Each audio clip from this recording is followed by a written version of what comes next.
Back to back Kannada ಕಿರುತೆರೆಯಲ್ಲಿ serials ಹಾಗೇನೆ reality ಶೋಗಳ ಮೂಲಕ ಮಿಂಚ್ತಾ ಇರುವಂತಹ ನಮ್ಮ ನಿಮ್ಮೆಲ್ಲರ ಪ್ರೀತಿಯ ನಟಿ ಸುಕೃತಾ ನಾಗ್ ಅವರು ಇವತ್ತು ಕಾಫಿ ಕುಡಿಯೋದಕ್ಕೆ ಬಂದಿದ್ದಾರೆ. ಸೊ ಕಾಫಿ ಬಾರ್ ಬಂದು ಅವ್ರು ಯಾವ ಒಂದು ಫುಡ್ ಅನ್ನ ಟೇಸ್ಟ್ ಮಾಡೋದು ಅನ್ನುವಂಥ ವಿಚಾರಗಳನ್ನ, ಅದರೊಟ್ಟಿಗೆ ಅವರ ಪ್ರಾಜೆಕ್ಟ್ಸ್ ಬಗ್ಗೆ ಆಗಿರ್ಬೋದು, ಅವ್ರ ಲೈಫ್ ಸ್ಟೈಲ್ ಬಗ್ಗೆ ಆಗಿರ್ಬೋದು, ಒಂದಷ್ಟು ವಿಚಾರಗಳನ್ನ ನಾನು ತಿಳಿಸ್ಕೊಡ್ತಾ ಹೋಗ್ತೀನಿ. ಮೊದಲನೇದಾಗಿ ನಮಸ್ತೆ, ಹೇಗಿದ್ದೀರಾ? ನಮಸ್ತೆ, ನಾನ್ ಚೆನ್ನಾಗಿ, ನೀವ್ ಹೇಗಿದ್ದೀರಾ? ನಾನು ಸೂಪರ್ ಆಗಿದ್ದೀನಿ. ತುಂಬಾ ಖುಷಿ ಆಗ್ತಿದೆ ಇಲ್ಲಿ ಕಾಫಿ ಬಾರ್ ಅಲ್ಲಿ ನೋಡ್ತಾ ಇರೋದು.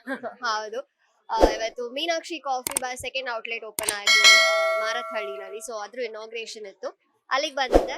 And non coffee addict. ನನಗೆ ಕಾಫಿ ಇಲ್ಲ ಅಂದ್ರೆ ದಿನದಲ್ಲಿ ಆಗದೇ ಇಲ್ಲ, ಟು ಬಿ ಫ್ರಾಂಕ್.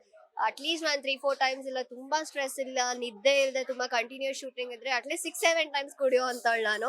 ಎಲ್ಲರೂ ಹೇಳ್ತಿರ್ತಾರೆ ಕಾಫಿ ಕುಡಿಬೇಡ ಅಂತ, but I am like addict. So and ನಾನು ಆಲ್ಮೋಸ್ಟ್ ನಮ್ಮನೆ ಹತ್ರನೂ ಒಂದು ಔಟ್ಲೆಟ್ ಇದೆ ರಾಜಾಜಿನಗರಲ್ಲಿ, ಅಲ್ಲಿಂದ ಆರ್ಡರ್ ಮಾಡ್ತಿರ್ತೀನಿ ಕಾನ್ಸ್ಟೆಂಟ್ ಆಗಿ.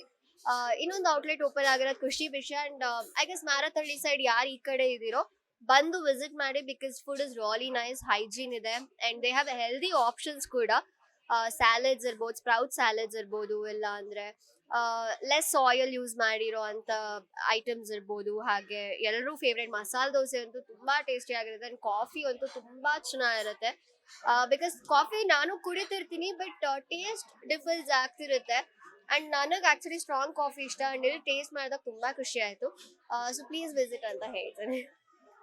ಭರ್ಜರಿ ಬ್ಯಾಚುಲರ್ಸ್ ಆಯ್ತು, ಈಗ ಭಾಗ್ಯಲಕ್ಷ್ಮಿ ಸೀರಿಯಲ್ ಆಯ್ತು. ನೆಕ್ಸ್ಟ್ ವಾಟ್ ನೆಕ್ಸ್ಟ್ ಅಂತ ಸಿನಿಮಾಗೆ ಯಾವಾಗ ಬರ್ತೀರಾ ಅಂತ? ಸಿನಿಮಾ ಗೊತ್ತಿಲ್ಲ, ನಾನು ಯಾವತ್ತೂ ಯೋಚನೆ ಮಾಡಿಲ್ಲ ಸಿನಿಮಾಗೆ ಬರ್ಬೇಕು ಏನು ಎತ್ತ ಅಂತ. ನಾನು ಹೆಂಗಂದ್ರೆ ದೇವ್ರು ನನಗೆ ಏನ್ ಕೊಡ್ತಾರೋ ನಾನು ಅದ್ರಲ್ಲಿ ಖುಷಿ ಆಗಿರೋಳು. ರೈಟ್ ನಾವ್ I'm like happy doing serials. And ಇವಾಗ ಭಾಗ್ಯಲಕ್ಷ್ಮಿ ಮಾಡ್ತಿದ್ದೀನಿ, ಜೈ ಮಾತಾ ಕಮೈನ್ಸ್, ಮಿಲನಾ ಪ್ರಕಾಶ್ ಅವ್ರದ್ದು. ತುಂಬಾ ಆಸೆ ಇತ್ತು ವರ್ಕ್ ಮಾಡ್ಬೇಕು ಅವ್ರ ಪ್ರೊಡಕ್ಷನ್ ಹೌಸ್ ಅಲ್ಲಿ ಅಂತ. So I got a chance. ತುಂಬಾ ಖುಷಿಯಾಗಿ ಕೆಲಸ ಮಾಡ್ತಿದ್ದೀನಿ, ಒಳ್ಳೆ ಟೀಮ್ ಸಿಕ್ಕಿದೆ. ಜೊತೆನಲ್ಲಿ ಭರ್ಜರಿ ಬ್ಯಾಚುಲರ್ಸ್ ರೀಸೆಂಟ್ ಆಗಿ ಮುಗೀತು. ಅದು ತುಂಬಾ ಒಂದು ಮೆಮೊರಬಲ್ ಜರ್ನಿ ಅಂತ ಹೇಳ್ಬೋದು.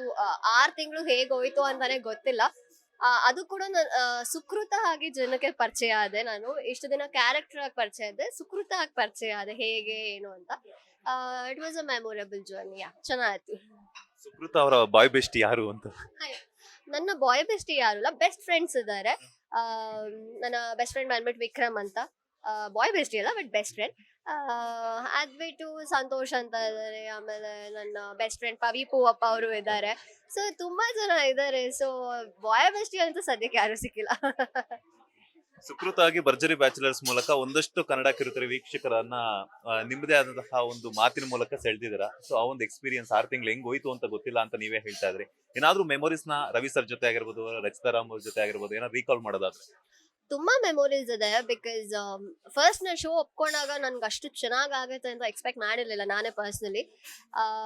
ರವಿ ಸರ್ ಜೊತೆ ಒಡನಾಟ ಇರ್ಬೋದು, ಇಲ್ಲ ರಚಿತಾ ರಾಮ್ ಮ್ಯಾಮ್ ಜೊತೆ ಒಡನಾಟ ಇರ್ಬೋದು. ಅವ್ರು ಲೈಕ್ ಲಿಟ್ರಲಿ ನಮ್ಮನ್ನ ಫ್ಯಾಮಿಲಿ ತರ ಟ್ರೀಟ್ ಮಾಡ್ತಿದ್ರು. ಲೈಕ್ ಕಂಟೆಸ್ಟೆಂಟ್ಸ್ ತರ ಇರ್ಲಿಲ್ಲ ಅಲ್ಲಿ ಯಾರುನು. ಅದಕ್ಕೆ ಮುಗಿವಾಗ ನಮ್ಗೆ ಎಲ್ಲರಿಗೂ ತುಂಬಾ ಹರ್ಟ್ ಆಯ್ತು, ಬೇಜಾರಾಯ್ತು. ಯಾಕಂದ್ರೆ ಎಲ್ಲ ಫ್ಯಾಮಿಲಿ ತರ ಆಗ್ಬಿಡಿದ್ವಿ. 6 ತಿಂಗಳು ಹೇಗ್ ಹೋಯ್ತು ಗೊತ್ತಾಗಿಲ್ಲ. ಅಂಡ್ ನಾವ್ ವೇಟ್ ಮಾಡ್ತಿದ್ವಿ ಯಾವಾಗ ಶೂಟಿಂಗ್ ಇರುತ್ತೆ, ನೆಕ್ಸ್ಟ್ ಏನ್ ಇರ್ಬೋದು ಥೀಮ್ ಅಂತ.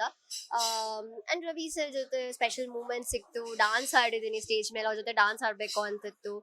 ಅವ್ರದ್ದು ಇನ್ಫ್ಯಾಕ್ಟ್ ಮೂವಿ ರೀಕ್ರಿಯೇಷನ್ ಎಲ್ಲ ಮಾಡಿದ್ವಿ ರಣಧೀರ. ಹಾಗೆ ಅವ್ರ ಸಾಂಗ್ಗೂ ಕೂಡ ಎಮ್ಮೋ ಸಾಂಗ್ ಡಾನ್ಸ್ ಕೂಡ ಮಾಡಿದೀನಿ.